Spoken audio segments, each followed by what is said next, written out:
من الشيطان الرجيم. بسم الله الرحمن الرحيم. وما أرسلناك إلا رحمة للعالمين.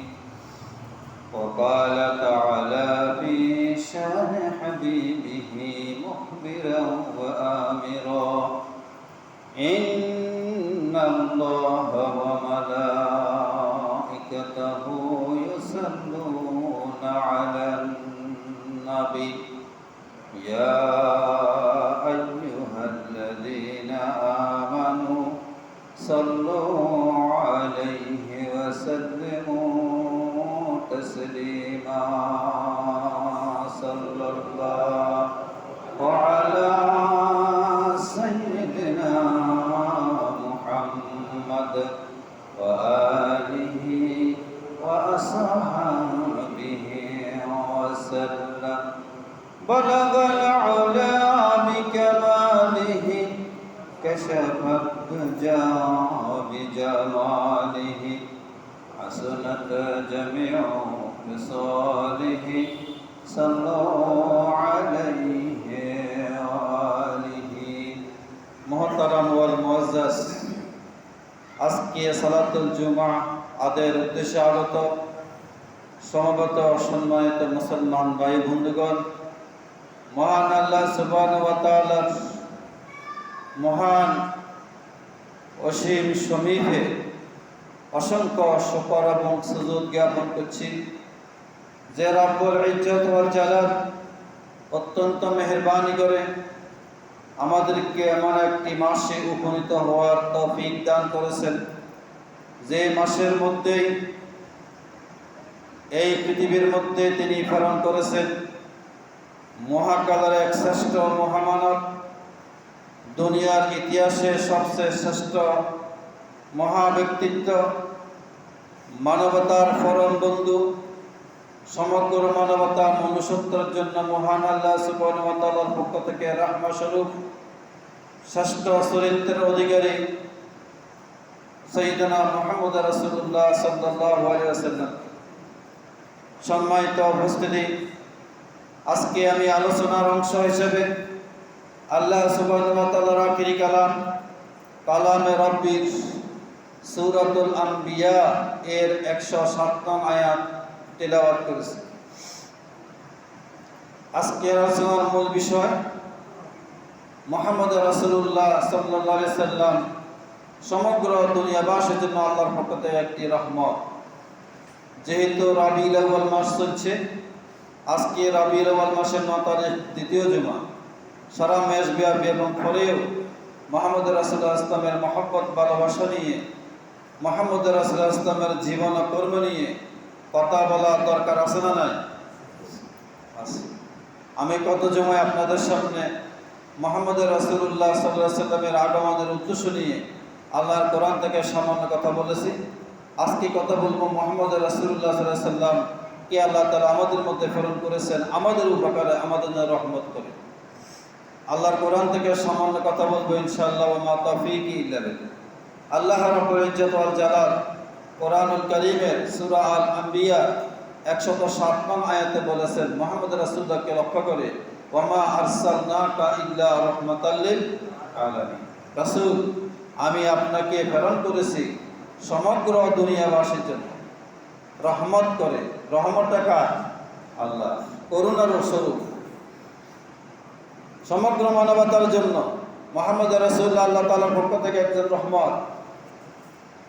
আগেকার সকল নবীগণ বিভিন্ন এলাকার জন্য ছিলেন, জাতিগোষ্ঠীর জন্য ছিলেন, প্রান্তিক জনগোষ্ঠীর জন্য ছিলেন, তার কওমের জন্য ছিলেন। কিন্তু মুহাম্মদ রাসূলুল্লাহ সাল্লাল্লাহু আলাইহি ওয়াসাল্লাম কোনো এলাকার জন্য নয়, কোনো শুধুমাত্র জাতিগোষ্ঠীর জন্য নয়, কোনো দেশের জন্য নয়, শুধুমাত্র মুসলমানদের জন্য নয়। মুহাম্মদ রাসূলুল্লাহ সাল্লাল্লাহু আলাইহি ওয়াসাল্লাম কিয়ামত পর্যন্ত আগত সমগ্র মানবতা মানব গোষ্ঠীর জন্য আল্লাহ তাআলার পক্ষ থেকে রহমত। এই কথা ঠিক কিনা? ওয়া মা আরসালনাকা ইল্লা রাহমাতাল লিল আলামিন। মুহাম্মদ আলামিনের জন্য রহমত। আল্লাহ রাব্বুল আলামিন, রব্বুল আলামিন আলহামদুলিল্লাহি রাব্বিল আলামিন, আলহামদুলিল্লাহি রাব্বিল আলামিন। আল্লাহ হলেন কি? রব্বুল আলামিন। মুহাম্মদ রাসূলুল্লাহ রাহমাতুল লিল আলামিন। আল কুরআনুল কারীম হুদাল লিল আলামিন, মাউইযাতুল লিল মুত্তাকিন। অতএব আল্লাহর কোরআনকে যদি আমরা ধরতে হয় মুহাম্মদ রাসূলুল্লাহর জীবনের মাধ্যমে, মুহাম্মদ রাসূলুল্লাহর ভালোবাসার মাধ্যমে, মুহাম্মদ রাসূলুল্লাহর ইত্তেবা অনুসরণের মাধ্যমে আমাদেরকে আল্লাহর কোরআনের অনুসরণ করে আল্লাহ সুবহানাহু ওয়া তাআলার ভালোবাসা পাওয়া লাগবে। কথা ঠিক না ঠিক? আসুন, আল্লাহ সুবহানাহু ওয়া তাআলা বলেছেন, আমি আপনাকে প্রেরণ করেছি সমগ্র মানবতার জন্য রহমত স্বরূপ। মুহাম্মদ নিজে রহমত। কি বলেন? মুহাম্মদ রাসূলুল্লাহ সাল্লাল্লাহু আলাইহি ওয়াসাল্লামকে যদি আমরা ভালোবাসি, মহব্বত করি, শাফকাত করি, ইত্তেবা করি, অনুসরণ করি, ফলো করি, আমাদের আইডল হিসাবে, আমাদের মডেল হিসাবে, আমাদের আইকন হিসাবে, আমাদের উসওয়া হিসাবে আমরা গ্রহণ করি, তা আমরা কি লাভবান হব না ক্ষতিগ্রস্ত হব? লাভবান। দুর্ভাগ্যের বিষয়, আজকের এই ইতিহাসে তথ্য প্রযুক্তির এই যুগে মানুষ যখন শিক্ষা দীক্ষা উন্নত, উচ্চমার্গে উন্নীত হচ্ছে, তথ্য প্রযুক্তির সম্পর্কে মানুষ অঢেল জ্ঞানের অধিকারী হচ্ছে, সেই মুহূর্তেও আমরা আমাদের জীবনের সকল অবস্থায়, সকল সময়, সকল স্তরে, সকল মুহূর্তে মুহাম্মদ রাসূলুল্লাহকে ভালোবাসতে শিখি নাই, মুহাম্মদ রাসূলুল্লাহ সাল্লাল্লাহু আলাইহি ওয়াসাল্লামকে অনুসরণ করতে পারি নাই। কথা ঠিক নয়? আল্লাহ সুবহানাহু ওয়া তাআলা বলেছেন সূরা আত-তাওবার 128 নং আয়াতে, লাকাদ জাআকুম রাসূলুম মিন আনফুসিকুম আজিজুন আলাইহি মা আনিতুম হারিসুন আলাইকুম বিল মুমিনিনা রাউফুর রহিম ফাইন তাওয়াল্লাউ ফাকুল হাসবিয়াল্লাহু লা ইলাহা ইল্লা হু আলাইহি রাব্বুল আরশিল আযীম। সূরা তাওবার একদম সর্বশেষ দুই আয়াত কোরআন মাজিদে আছে না নাই? আল্লাহ তাআলা বলেছেন, তোমাদের মধ্যে এমন একজন রাসূল এসেছেন, লাকাদ জাআকুম রাসূলুম মিন আনফুসিকুম, তোমাদের মধ্য থেকে, তোমাদের বংশ থেকে, তোমাদের গোষ্ঠী থেকে, আরবের আইয়ামে জাহেলিয়া বড় বড় সুশীল সমাজের অর্থবিত্তশালী মানুষদেরকে লক্ষ্য করে বললেন, মুহাম্মদ সাল্লাল্লাহু আলাইহি ওয়াসাল্লাম তোমাদের মধ্যকার, তোমাদের বংশে, কুরাইশ বংশের হাশিম গোত্রের একজন লোক, লাকাদ জাআকুম রাসূলুম মিন আনফুসিকুম, তোমাদের মধ্য থেকে আমি তোমাদেরকে একজন রাসূল প্রেরণ করেছি। লাকাদ জাআকুম রাসূলুম মিন আনফুসিকুম আজিজুন আলাইহি মা আনিতুম হারিসুন আলাইকুম বিল মুমিনিনা রাউফুর রহিম। মুহাম্মদ রাসূলুল্লাহ সাল্লাল্লাহু আলাইহি ওয়াসাল্লামের দৃষ্টিতে দয়াবান ছিলেন, এত বেশি মায়াবী ছিলেন, এত বেশি অনুগ্রহশীল ছিলেন, উম্মতের কোনো কষ্ট হবে মুহাম্মদ সেটা মেনে নিতে পারতেন না। সকল অবস্থায় উম্মতের জন্য মুহাম্মদ রাসূলুল্লাহ সাল্লাল্লাহু আলাইহি ওয়াসাল্লাম পেরেশান হয়ে যেতেন। দাইমুল হাজার, কাসীরুস সুকুত, কালিলুল কালাম, মুহাম্মদ রাসূলুল্লাহ সর্বক্ষণ চিন্তা করতেন, পেরেশান হয়ে যেতেন উম্মতের হেদায়েতের জন্য। উম্মত কিভাবে সম্পদে আসে, উম্মত কিভাবে জান্নাতের অধিবাসী হয়, এই জাতি গোষ্ঠীকে কিভাবে জাহান্নামের ভয়ঙ্কর শাস্তি থেকে রক্ষা করা যায়, এই জন্য মুহাম্মদ রাসূলুল্লাহ সাল্লাল্লাহু আলাইহি ওয়াসাল্লাম সবসময় কি করতেন? ধ্যান করতেন, ফিকির করতেন, কাসীরুল ফিকরে বেশি বেশি চিন্তা করতেন, বেশি বেশি গবেষণা করতেন, কিভাবে জাতি গোষ্ঠীকে মূর্তি পূজা থেকে, দেবতা পূজা থেকে, চন্দ্র পূজা থেকে, সূর্য পূজা থেকে, জাতি গোষ্ঠীর পূজা থেকে, চেতনার পূজা থেকে, বিভিন্ন রকম দেব দেবীর পূজা থেকে বের করে এনে মানুষদেরকে শুধুমাত্র আল্লাহ সুবহানাহু ওয়া তাআলার ইবাদত বন্দেগীতে মগ্ন করা যায়। মানবতা মনুষ্যত্বের হেদায়েতের জন্য, সৎ পথে আনার জন্য, সুখদ পথে পরিচালনা করার জন্য মুহাম্মদ রাসূলুল্লাহ সাল্লাল্লাহু আলাইহি ওয়াসাল্লাম সবসময় কি করতেন? চিন্তা করতেন, ধ্যান করতেন।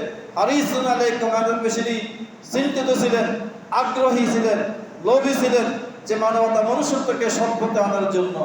এটা কি মানবতার প্রতি দয়া মায়া নয়? দয়া। কিভাবে মানুষ সৎ পথে আসে, অসৎ পথ থেকে বেরিয়ে আসে? আজকের এই সমাজে মানুষ মাদকাসক্ততে লিপ্ত, বিভিন্ন রকম অপরাধ জগতের মধ্যে লিপ্ত, বিভিন্ন রকম অপরাধ ব্যবসার মধ্যে লিপ্ত, বিভিন্ন রকম যৌনাচারের মধ্যে লিপ্ত, বিভিন্ন রকম সরেচারের মধ্যে লিপ্ত, বিভিন্ন রকম ফরকের মধ্যে লিপ্ত। এই সকল অবস্থা থেকে, এই সকল অপরাধ থেকে, এই সকল গুণাখাতা থেকে মানবতা মনুষ্যত্বকে যদি ফিরিয়ে আনতে হয়, মানুষকে যদি একটি চরিত্রবান জাতিতে গঠন করতে হয়, মানুষকে যদি একটি পরিশুদ্ধ সমাজ করতে হয়, মানুষকে একটি পরিচ্ছন্ন সমাজে পরিণত করতে হয়, তাহলে মুহাম্মদ রাসূলুল্লাহর ভালোবাসা এবং মুহাম্মদ রাসূলুল্লাহর অনুসরণ ছাড়া কি সম্ভব না? হারিসুন আলাইকুম বিল মুমিনিনা রাউফুর রহিম। তিনি রাউফ, তিনি দয়াবান, রহিম, করুণাশীল, মানুষের প্রতি। মুহাম্মদ রাসূলুল্লাহ সাল্লাল্লাহু আলাইহি ওয়াসাল্লামের মায়ের পেট থেকে আগমন থেকে শুরু করে ওফাত পর্যন্ত পুরো জীবন সিরাতুন নবী, হায়াতুন নবী আপনি খুঁজে দেখেন। বড় বড় খ্রিস্টান, ইহুদি, বিধর্মী, বৈজ্ঞানিক, গবেষকগণ খুঁজে দেখেছেন মুহাম্মদ রাসূলুল্লাহর জীবনে এমন কোন একটা কাজ নাই যে কাজ দ্বারা কোন মানুষ কষ্ট পেয়েছে। কি বলে? কষ্ট পান নাই? রাউফুর রহিম। তিনি শিশুকালে শিশুর অধিকার বিষয় সচেতন সাবধান ছিলেন। কিশোরকালে কিশোরদের অধিকারের বিষয় সচেতন সাবধান ছিলেন। মুহাম্মদ রাসূলুল্লাহর কিশোরকালীন আচরণে, শিশুকালীন আচরণে যাতে কোনো শিশু, কোনো কিশোর কষ্ট না হয়, তার অধিকার থেকে বঞ্চিত না হয়, সবচেয়ে বেশি সতর্ক ছিলেন মুহাম্মদ রাসূলুল্লাহ সাল্লাল্লাহু আলাইহি ওয়াসাল্লাম। কারণ তিনি দুনিয়ার ইতিহাসে সবচেয়ে বেশি মানবতার বন্ধু, মানুষের সেবক, মানুষের পরম প্রিয় ব্যক্তি ছিলেন মুহাম্মদ রাসূলুল্লাহ সাল্লাল্লাহু আলাইহি ওয়াসাল্লাম। প্রিয় ভাই বন্ধুগণ, আজকে আমরা ভালোবাসার জন্য কোনো মানুষ পাই না। আমরা অনলাইনে, অফলাইনে বিভিন্ন রকম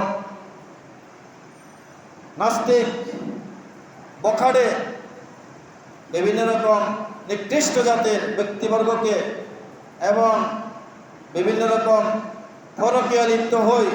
আমরা তো আমার জীবনের মনের উজাড় দিয়ে, মনের শরীরের সবচেয়ে বেশি ভালোবাসা দিয়ে, সবচেয়ে বেশি প্রেমময় সম্পর্ক করতে হবে কার সাথে? মুহাম্মদ রাসূলুল্লাহ সাল্লাল্লাহু আলাইহি ওয়াসাল্লামের সাথে। ভাই বন্ধুগণ, আল্লাহ নবী মুহাম্মদ রাসূলুল্লাহ সাল্লাল্লাহু আলাইহি ওয়াসাল্লাম সবচেয়ে বেশি কি ছিলেন? দয়াবান, রহমান, করুণাশীল। আল্লাহ সুবহানাহু ওয়া তাআলা কালামে হাকিমের বিভিন্ন জায়গাতে কথাগুলো বলছে। আল্লাহ সুবহানাহু ওয়া তাআলা কোরআন মাজিদের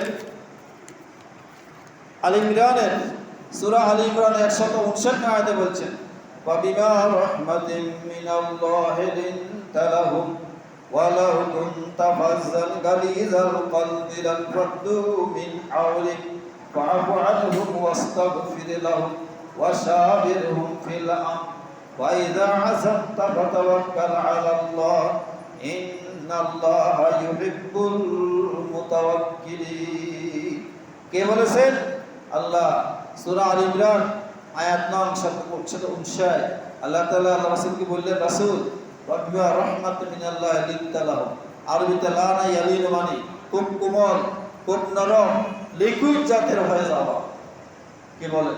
লানা ইয়ালিনু, খুব নরম, কোমল, ভদ্র, সভ্য, বৈধতা সহকারে মানবতার মনুষ্যত্বের সাথে কথা বলা, আচরণ করা। আজকে কি আমাদের মাঝে যেগুলো আছে?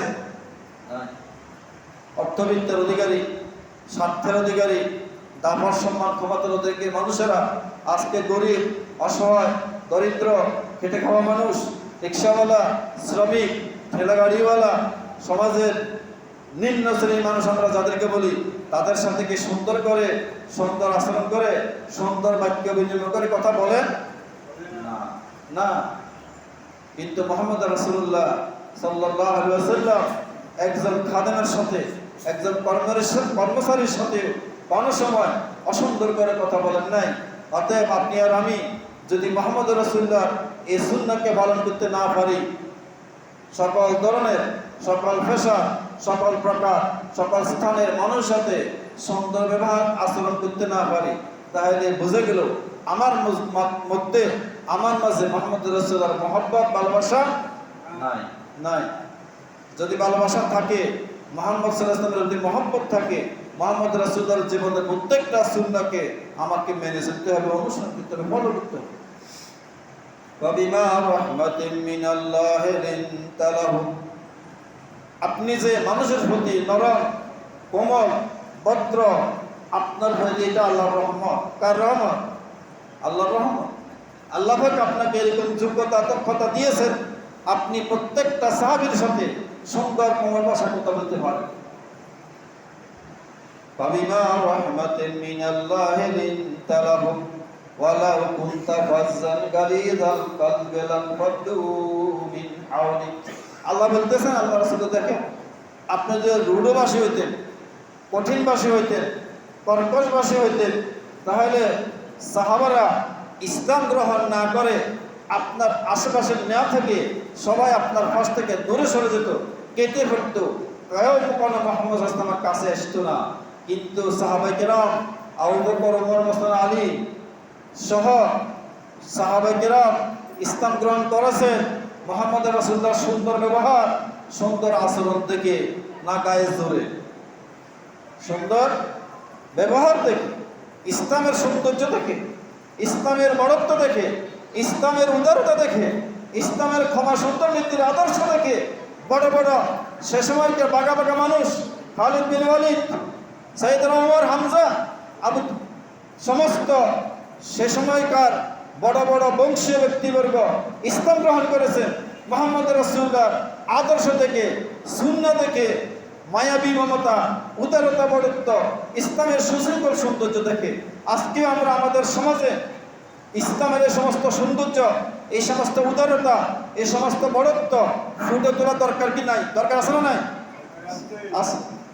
আমার সৌন্দর্য দেখে, আমার ইসলামিক চর্চা দেখে, ইসলামিক কালচার দেখে, যাতে আজকের সমাজে, সুশীল সমাজের বড় বড় ব্যক্তিবর্গ, ইহুদি, খ্রিস্টান, নাসারা, হিন্দু, বৌদ্ধ সহ মানুষ যাতে ইসলামের দিকে আকৃষ্ট হয়, এরকম আচরণ আমাদের দরকার আছে না? আছে। وَبِمَا رَحْمَةٍ مِّنَ اللَّهِ لِنتَ لَهُمْ وَلَوْ كُنْتَ فَظًّا غَلِيظَ الْقَلْبِ لَانفَضُّوا مِنْ حَوْلِكَ فَاعْفُ عَنْهُمْ। আপনি তাদেরকে ক্ষমা করে দিন। কে বলছেন? আল্লাহ সুবহানাহু ওয়া তাআলা রাসূলুল্লাহকে বলছেন, তারা যদি কোনো ছোটখাটো অন্যায় অপরাধ করে ক্ষমা করে দেন। ফাআফু আনহুম ওয়াস্তাগফির লাহুম। শুধু ক্ষমা করবেন না, সাহাবায়ে কেরামের কোনো ত্রুটি যদি হয়ে থাকে, আপনি তাদের জন্য আল্লাহর কাছে ক্ষমা চাইবেন, আল্লাহ আমার উম্মত সাহাবী আপনি মাফ করে দেন। দেখেন ইসলাম কত উদার, ইসলামের মন কত বড়, মুহাম্মদ রাসূলুল্লাহ কত বেশি উদার মনের, কত বেশি বড়ত্বের, কত বেশি মমতার অধিকারী ছিলেন। যদি এরকম না থাকতেন, আজকে দুনিয়ার আনাচে কানাচে, সকল পাহাড়ে পর্বতে ইসলাম কি যেত না? ভাই বন্ধুগণ, আল্লাহ রাসূল বলছেন, সিলমান কাতাকা, যে তোমার সাথে সম্পর্ক সাথ করে, কথা বলে না, তোমার সাথে দূরত্ব বজায় রেখে চলে, তুমি তার সাথে সম্পর্ক বজায় রেখে চলো। একজন লোক আপনার সাথে কথা বলেন, আপনি তার সাথে স্বেচ্ছায় কথা বললেন, সালাম দিলেন, আপনার কি ওজন কমে যাবে না বেড়ে যাবে? বেড়ে যাবে। আপনার উদারতা প্রকাশ পাবে। উনি মনে করবে উনি এত সম্মানিত মানুষ হই, আমাকে সালাম দিয়ে কথা বললেন, না আমিও ঠিক হয়ে যায়। এগুলা ইসলামের উদারতা, এগুলা ইসলামের সৌন্দর্য, এগুলা ইসলামের বড়ত্ব, এগুলা ইসলামের মহত্ব। সিলমান কাতাকা ওয়াফু আমান জালামাকা, যে তোমার প্রতি অন্যায় করেছে তাকে তুমি ক্ষমা করে দাও, তাকে ইস্তার সুযোগ দাও, তাকে ভালো হতে আসার জন্য সুযোগ করে দাও, তাকে ক্ষমা করে দাও। ওয়াহাসান ইলামান আসা ইলাইকা, যে তোমার সাথে দুর্ব্যবহার করেছে তুমি তার সাথে সদাচরণ করো। কে বলেছেন? মুহাম্মদ রাসূলুল্লাহ সাল্লাল্লাহু আলাইহি ওয়াসাল্লাম। আজকে আমাদের এই সমাজ, আজকে আমাদের জঞ্জা বিক্ষুব্ধ সন্ত্রাস, হাইজাকার, জনতার শেরসারের এই জনপদকে সুন্দর করার জন্য ইসলামের সমস্ত উদারতা, বড়ত্ব, মহত্বকে প্রয়োজন নাই? আছে। কালান নবী সাল্লাল্লাহু আলাইহি ওয়াসাল্লাম মালাম বুইস্তুলাহানা। ইমাম কাজী আবুল ফজল আয়াস একটি কিতাব লিখেছেন, কিতাবের নাম আশিফা বিতারিফি হুকুকিল মুস্তাফা, সম্পূর্ণ আরবিতে। কায়রো থেকে, লেবাননের রাজধানী কায়রো থেকে এটা প্রকাশিত। আমার কাছে আছে, আমি পড়ছি মুহাম্মদ রাসূলুল্লাহ সাল্লাল্লাহু আলাইহি ওয়াসাল্লামের জীবনী। সেখানে তিনি লিখেছেন, আল্লাহ রাসূল বলছেন, আমাকে অভিশাপকারী হিসেবে প্রেরণ করা হয় নাই। আমাকে কাউকে অভিশাপ দেওয়ার জন্য, কাউকে লানত দেওয়ার জন্য, কাউকে বদওয়াদি ধ্বংস করে দেওয়ার জন্য আমি মুহাম্মদকে প্রেরণ করা হয় নাই। ওয়ালাকিন বুইস্তু দাইয়ান ওয়া রাহমা, বরং আমাকে প্রেরণ করা হয়েছে আল্লাহর দ্বীনের দিকে মানুষকে আহ্বান করার জন্য, এবং আমাকে প্রেরণ করা হয়েছে রহমত হিসাবে। তাহলে মুহাম্মদ রাসূলুল্লাহ কি দাইলাল্লাহ ওয়া রাহমাতু মিনাল্লাহ। আল্লাহুম্মা ইহদি কওমি ফা ইন্নাহুম লা ইয়ালামুন। আল্লাহ আমার এই জাতিকে মাফ করে দিন, তারা বুঝে নাই। এই কথা কখন বলছে? যখন মুহাম্মদ রাসূলুল্লাহ তায়েফ গিয়েছিলেন, মুহাম্মদ রাসূলকে পাথর মেরে রক্তাক্ত করা হয়েছিল। রাসূলুল্লাহ রক্তগুলো জুতার মধ্যে টপটপে জমা হয়ে গিয়েছিল। রাসূলুল্লাহ শরীর চৌচির হয়ে গিয়েছিল, নির্যাতিত, নিষ্পেষিত, মজলুম হয়ে। তখন ফেরেশতা জিবরাইল আসি মুহাম্মদ রাসূলকে বলে, ইয়া রাসূলুল্লাহ, আপনি বলেন, আপনি যদি অনুমতি দিন আমি দুইটা পাহাড়কে একসাথ করে এর তায়েফবাসীকে একটা সিট মেরে শেষ করে দিব। মুহাম্মদ রাসূল বললেন, না, আমাকে এরকম জাতি গোষ্ঠীকে ধ্বংস করার জন্য সারা দেশের মধ্যে একটা ঘোষণা দিয়ে ধ্বংসকর কার্যকর পরিচালনা করার জন্য এই দেশে, এই সমাজে একটা হানাহানি, কাড়াকাড়ি, খুন, রাহাজানি প্রতিষ্ঠা করার জন্য আমাকে প্রেরণ করা হয় নাই। আমাকে এই জন্য প্রেরণ করা হয় নাই মানুষ বলবে আমি আমার সাহাবীদেরকে হত্যা করতেছি। প্রয়োজন নাই, এই জাতি বুঝে নাই। যদি বুঝতো আমার উপরে জুলুম শোষণ নির্যাতন করতো না, তাদেরকে আমি সংশোধনের সুযোগ দিলাম। আল্লাহুম্মা গফিরলি কওমি ফা ইন্নাহুম লা ইয়ালামুন। আল্লাহ, আপনি আমার এই জাতিকে আপনি মাফ করে দেন, তারা তো বুঝে নাই। যদি বুঝতো আমি মুহাম্মদ রাসূলের উপর এরকম সেবাহী নির্যাতন তারা করতো না। এই কথা ঠিক না বেঠিক? ভাই বন্ধুগণ, কোরআন মাজিদে, হাদিসে অসংখ্য কথা এরকম আছে। তবে আল্লাহ রাসূল সাল্লাল্লাহু আলাইহি ওয়াসাল্লাম ক্ষমা নীতি অবলম্বন করেছেন, ক্ষমা করেছেন, মাঝে মাঝে ক্ষমা করেন নাই, এরকম নীতিও আছে। রাসূলুল্লাহ সাল্লাল্লাহু আলাইহি ওয়াসাল্লাম যখন বদর যুদ্ধে গেলেন, বদর যুদ্ধের বড় বড় সকল কাফের, মুরতাদ, কাফের নেতাদের নাম ধরে ধরে বদদোয়া করেছেন। যাদের নাম ধরে বদদোয়া করেছেন রাসূলুল্লাহ সাল্লাল্লাহু আলাইহি ওয়াসাল্লাম, ওই সমস্ত কাফের নেতারা সকলেই বদর প্রান্তে নিহত হয়েছে।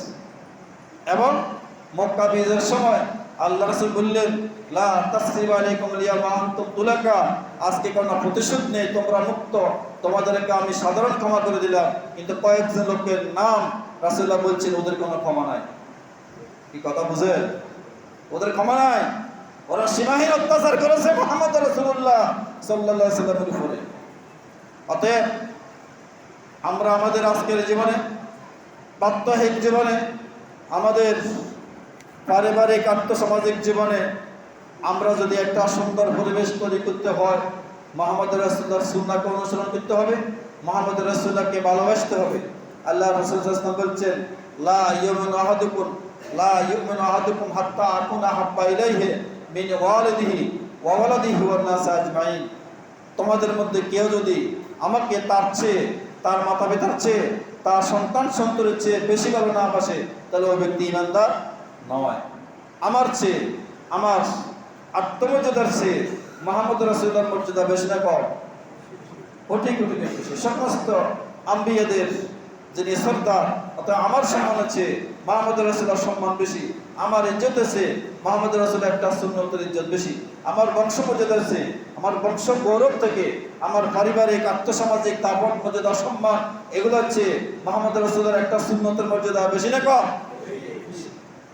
আমার সম্মান ধূলিসাৎ হতে পারে, আমার বংশ গৌরব মাটির সাথে মিশে যেতে পারে, আমার ব্যক্তিত্ব অস্তিত্ব, আমার হায়াত জিন্দগি শেষ হয়ে যেতে পারে, কিন্তু মুহাম্মদ রাসূলের একটা সুন্নাহকে ধূলিসাৎ হতে আমরা দেব না। কথা ঠিক না বেঠিক? আল্লাহ সুবহানাহু ওয়া তাআলা বলেছেন, লাকাদ কানা লাকুম ফি রাসূলিল্লাহি উসওয়াতুন হাসানাহ লিমান কানা ইয়ারজুল্লাহ ওয়াল ইয়াওমাল আখির ওয়া যাকারাল্লাহ কাসীরা। সূরাতুল আহজাব আয়াত নম্বর 21 আল্লাহ তাআলা বলছেন, তোমাদের জন্য মুহাম্মদ রাসূলের জীবনের মধ্যে রয়েছে সবচেয়ে উত্তম আদর্শ, মডেল, আইডল, আইকন, উসওয়াতুন হাসানাহ কে? মুহাম্মদ রাসূলুল্লাহ। আজকে তোর যুবক, চুল রাখার জন্য তুমি কাকে ফলো করো? তুমি কার ফলোয়ার? তুমি যখন ফ্যান পরো, 3/4 পরো, তুমি কাকে ফলো করো? তুমি কার ফলোয়ার? তুমি তবে মুহাম্মদ রাসূলুল্লাহর ফলোয়ার। কথা ঠিক না বেঠিক? লাকাদ কানা লাকুম ফি রাসূলিল্লাহি উসওয়াতুন হাসানাহ। তুমি যখন ফেসবুক চালাও, কাকে ফলো করো? তুমি ফলো করবে মুহাম্মদ রাসূলুল্লাহকে। তো বলতে পারো মুহাম্মদকে ফেসবুক চালাইতো না, সেখানে তুমি ইসলামিক বিষয়গুলো দেখবে, নগ্ন বেহায়াপনা সেগুলো বর্জন করে চলবে।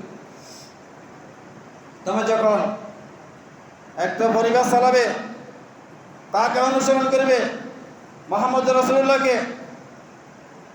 আপনি যখন দোকানের ক্যাশিয়ার ম্যানেজার হবেন, ফলো করব কাকে? মুহাম্মদ রাসূলুল্লাহকে।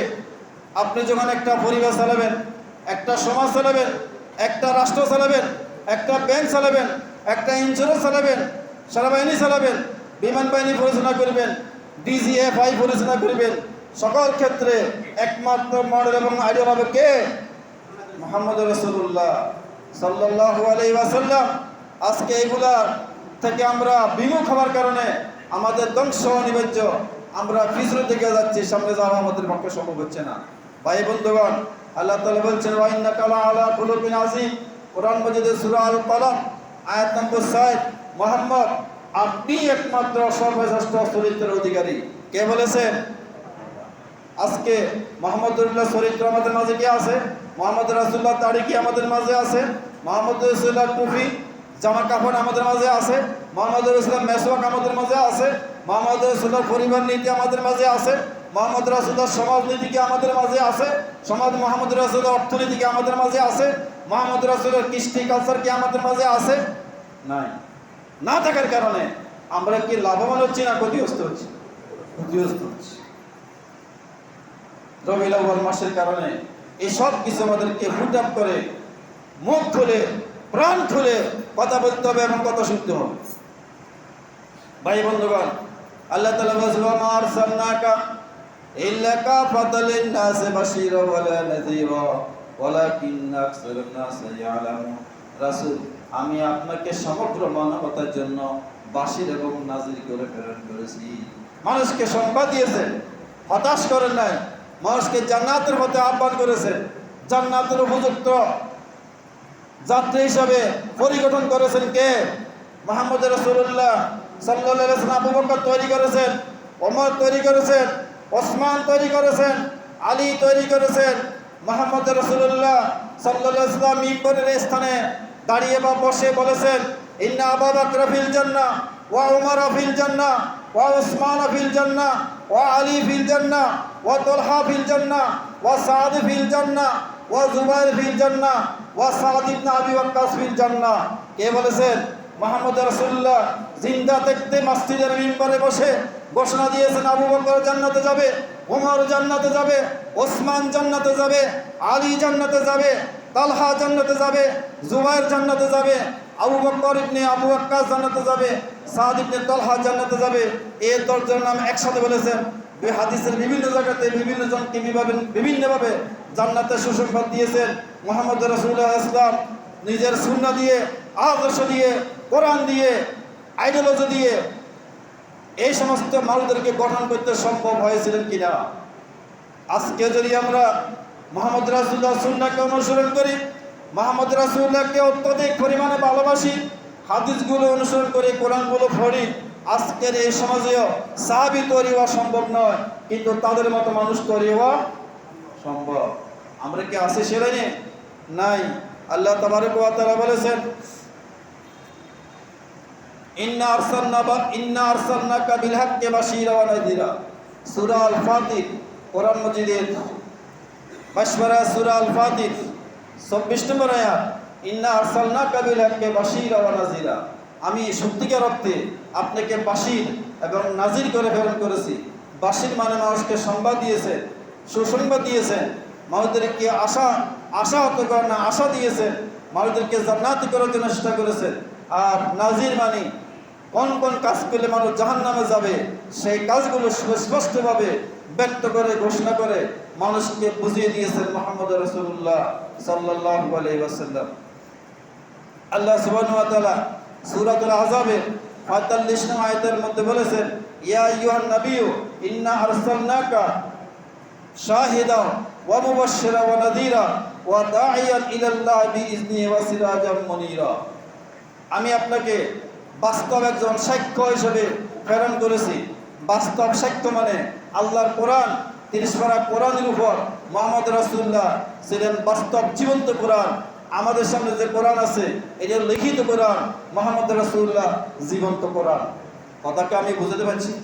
আমাদের আয়েশাকে যখন মুহাম্মদ রাসূলুল্লাহর জীবন নিয়ে প্রশ্ন করা হলো, তিনি বলেছেন, কানা কুরুকুল কোরআন। মুহাম্মদ রাসূলুল্লাহর জীবনটাই হলো কোরআন। কোরআন হলো মুহাম্মদ রাসূলের জীবন। কোরআনের যত বিধান আছে, যত আয়াত আছে, যত আহকাম আছে, যত হুদুদ আছে, যত দণ্ডবিধি ফৌজদারি আইন ও বিধান আছে, মুহাম্মদ রাসূলুল্লাহ ইসলাম ব্যক্তিগত, পারিবারিক, আর্থসামাজিক, কালচারাল সব কিছুর উপর মুহাম্মদ রাসূলের জীবনে আমল করে বাস্তবায়ন করে দেখিয়ে দিয়েছেন। এই জন্য মুহাম্মদ রাসূলের জীবন্ত কোরআন। কি কথা ঠিক কিনা? আমাদের কি কোনো খবর আছে? আমরা আমাদের সুবিধা মতো বাসে যে দিয়ে আমাদের সত্য সুবিধা ভালো সেখান দিয়ে আমি কোরআন মানি। যখন শ্বশুর বাড়ির সম্পত্তি বন্টন করতে হয় তখন জামাবাবু কোরআনের বিধান খোঁজে, আর অন্য জায়গাতে তখন হকের দরকার হয়, আমাদের কাছে বিভিন্ন সময় আসে, আর অন্য জায়গায় কোরআনের দরকার হয় না। ভাই বন্ধুগণ, এই জন্য আল্লাহ রাসূলের জীবন হলো বিচিত্র, ব্যাপ্তি, অনেক বিস্তৃত, অনেক উদার। আপনি আপনার জীবনের যেখানে যাবেন সেখানে মুহাম্মদের জীবনের মধ্যে একটা সমাধান পাবেন। রাসূলুল্লাহ সাল্লাল্লাহু আলাইহি ওয়াসাল্লাম, আমি কয়েকটা আরবি শব্দ বলছি, আপনারা হয়তো বুঝবেন না। কাসিরুস সুকুত, বেশিরভাগ সময় চুপ থাকতেন। দায়েমুল আহজান, সর্বক্ষণ চিন্তা করতেন। কালিলুল কালাম, কম কথা বলতেন। জাওয়ামিউল কালাম, অর্থবহ কথা বলতেন। কথায় যার অর্থ আছে। আমরা যে দোকানে দোকানে বসে বসি হাজার কিসিমের কথা বলি, এগুলোর কোনো অর্থ আছে? ওগুলা বানান করে ফেরেশতারা লিখতে কষ্ট হয়। মুহাম্মদ রাসূলুল্লাহ আহসানুল খুলুক, উত্তম চরিত্রের অধিকারী ছিলেন, উত্তম বংশের লোক ছিলেন, ব্যক্তিত্ব সম্পন্ন লোক ছিলেন, আত্মমর্যাদাবোধ সম্পন্ন ছিলেন, গাম্ভীর্যপূর্ণ ব্যক্তি ছিলেন। মুহাম্মদ রাসূলুল্লাহ যখন হাঁটতেন মনে হচ্ছে যেন তিনি উপর থেকে নিচে থেকে নামতেছেন, মাথাটা নিচের থেকে